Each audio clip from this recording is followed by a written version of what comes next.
où la mobilisation devrait être de règle. Nous sommes dans la perspective d'importantes échéances qui devraient interpeller tout responsable politique lucide afin qu'ils mettent en œuvre les actions qui conviennent. C'est pourquoi, réunis de façon restreinte avec les autres responsables des organisations spécialisées et des membres des bureaux de section, nous sommes tombés d'accord pour convoquer une conférence de section conjointe et élargie aux sous-sections. Il s'agit pour nous d'un moment de réflexion intense. Nous devons aller chercher dans notre militantisme tout ce qu'il faut pour nous permettre d'être au point le jour venu. Car comme vous le savez, le président national, son Excellence M. Paul Biya, a annoncé l'élection présidentielle pour cette année et les élections régionales aussi.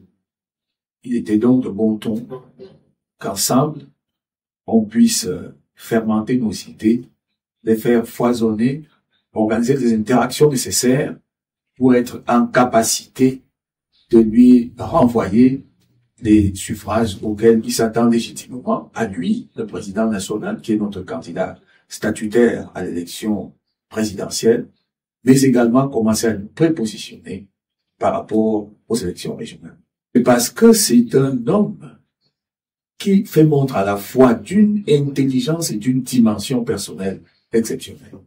Pourquoi? Parce que ce sur quoi on n'insiste pas assez, et quand il s'agit de prendre en compte l'idéologie qu'il promeut, le libéralisme communautaire, il y a ceci que le libéralisme communautaire, tel que préconisé par lui, intervient dans un contexte où le monde est fortement bipolarisé.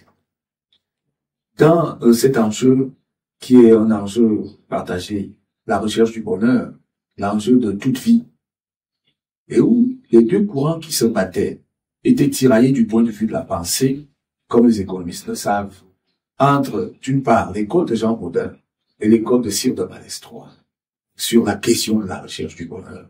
Faudrait-il y aller seul ou ensemble? Et le président, son Excellence Paul Biya, vient donc développer une idéologie de synthèse, qui est une idéologie de grand génie, en préconisant le libéralisme communautaire, qui prend donc en compte les deux préoccupations, les réconcilie, et permet à chaque génie de s'exprimer par lui-même, d'aller au fond tout ce qu'il peut avoir comme capacité, afin que cela puisse venir être utile dans le monde.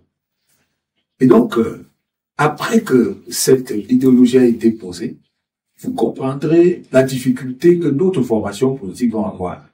Parce qu'il ne reste plus rien à la réflexion. Oui, tout à fait. Tout ayant été pris en compte et tout le monde étant désormais réconcilié.